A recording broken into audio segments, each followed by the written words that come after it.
Awesome. Welcome, everybody. This is Dan Beldowitz and Debbie Forcier-Lynn, bringing you Action-Based Leaders podcast.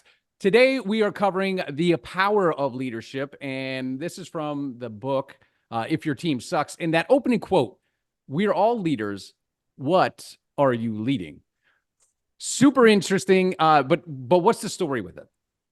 Does it sound like there's a story behind that saying, Dan? There's got to be a story behind that. There is always a story. And first of all, it's if your team sucks, find out why. Don't you think people want to know why? They have to find out why. But this saying is actually the opening because it's the first part of finding out why your team sucks. All right. We are all leaders. What are you leading? If you want the honest truth, I was literally standing on a stage in front of 300 people plus. It was Q&A. We all were talking. There was a lot of friction in the room because I do a lot with friction-based audiences. Friction-based leaders, yeah. Yeah. But there was just a lot of frustration in the room around their teams not listening, not showing up, all that kind of stuff. And someone questioned me and they said, "What do you mean we're all leaders? They're not leaders." And I literally turned around and I looked at them and I said, "We're all leaders. The question is, what are we leading?" And when that came out of my mouth, it was like the whole room just went whoosh. It was like dead silence because again, it flowed through me. It wasn't something that I planned. Well, I find it super interesting, especially on that front, right? Making headlines lately is, well, I'm down here in Florida. We're fairly new here, and I don't know if this is normal, but I've always heard about Florida man. But there have been several road rage incidents where people are actually getting shot, and I can only imagine that it's one car cutting off another car, and then the car that got cut off is now fired up, and both are pissed off. And now it's who's leading in that situation. It doesn't really matter. That person didn't wake up that morning and say, "Hey, I'm going to go shoot somebody." All of a sudden, they're just led. And that's why it's what are you leading, right? It's what are you leading. It's funny you brought up road rage. This morning, on my way to the gym, no lie, I am out at dark 30. It is dark. I got my music on. I got my headsets on. I do lemon water in the morning, warm lemon water, not coffee first thing, but I'm just doing my thing. The next thing I know, these lights come barreling up behind me. And you're in Florida. I'm in North Carolina. Everybody has a big truck.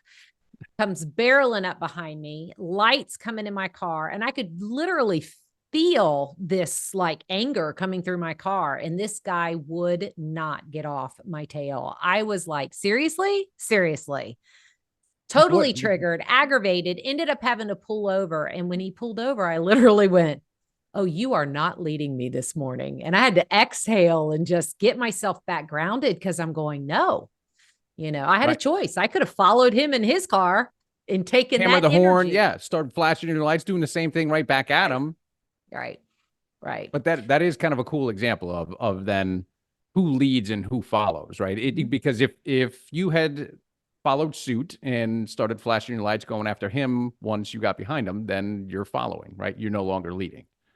Yeah. And it's mindset, it's energy. Whose energy is leading? That's why it's what are you leading, right? Are you leading frustration? Are you leading aggravation, anger? Are you leading blame? Are you leading excuses? Right. And what's funny is we then give into someone's excuses.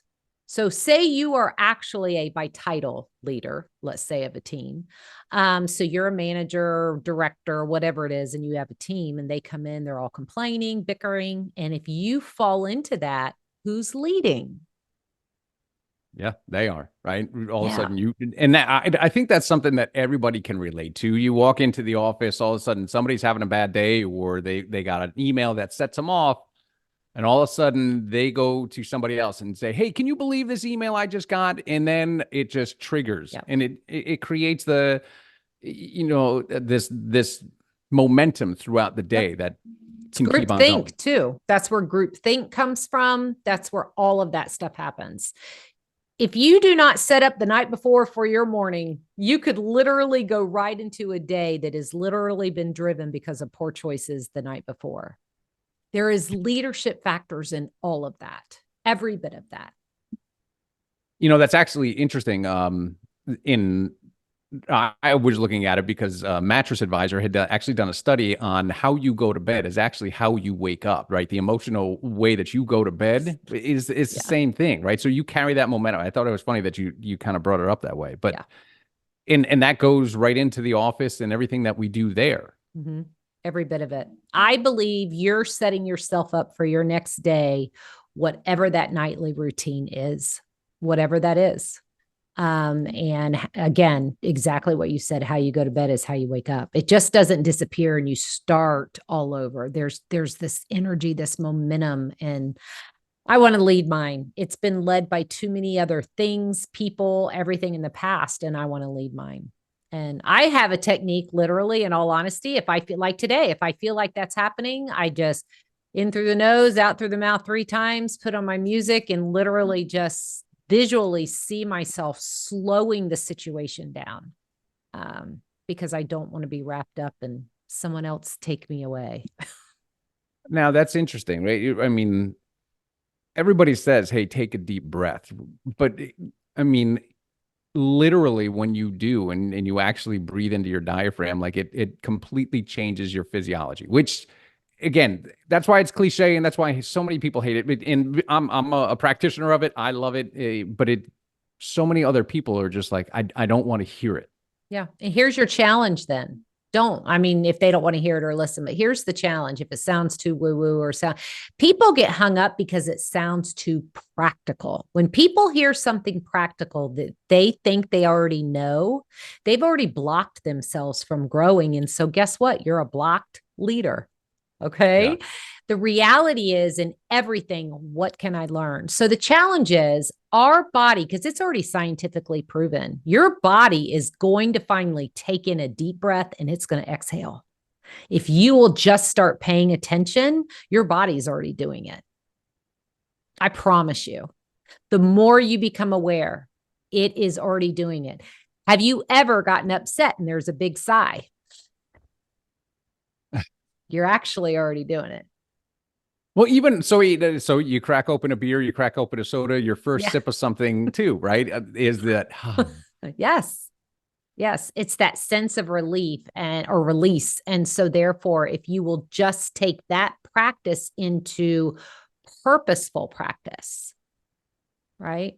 And that's why in through the nose, as far as you can get in, hold, and then just exhale through the mouth. Doing that 3 times will literally just shift every chemical in your brain, in your body, and bring it down and slow it down. And that's the goal. You're trying to slow it down because when you're at that high peak stress point, you are not thinking clearly. And Dan, you and I already have the assessment to prove that if they want to scientifically see it. But on, literally in our body, just try it. You'll feel the difference. Now, I like it because going into any situation, especially in a team situation where somebody might be fired up or something like that, doing that in front of them actually helps them mimic it. Yeah. Right? It's almost like a yawn where it's almost catchy. Yep. Absolutely. Absolutely. And here's the other thing. Just take a break from the meeting. Yeah. Give it 5. Or if you're like us, we just own it. I need 5 minutes because you guys need me at my best. And I already know I'm not at my best. That's when it's powerful leadership, right? Well, and that's the acceptance part, right? You go from awareness, acceptance to conscious choice, being able to kind of move through those motions purposefully so that you can show up your best. And, going through further into that chapter, it really is kind of resonates with what we're just talking about. Like if you're not, if you don't like what you're seeing from your team, then there's only one place to look. Mm-hmm. Where does that come in? Like, I mean, obviously we're just talking about it in how you show up. Yeah.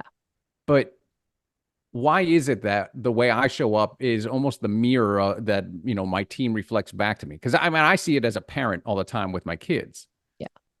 And it's true. Who you are is how you show up. Okay. So by sheer title, if you are a director of a team,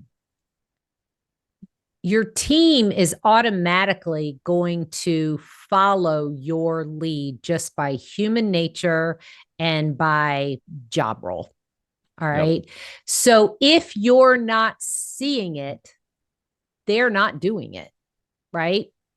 And so if they're not doing it, you're not seeing it. Guess who really isn't doing it? Right. I mean, you aren't as, right. And how does that look? Here's exactly how it looks as a leader. I see this all the time. We're in a meeting, let's go to initiatives, right? Beginning of the year, initiatives. These are the goals we're going to hit. Everybody go get them. Got them. High five, high five, high five. We head out.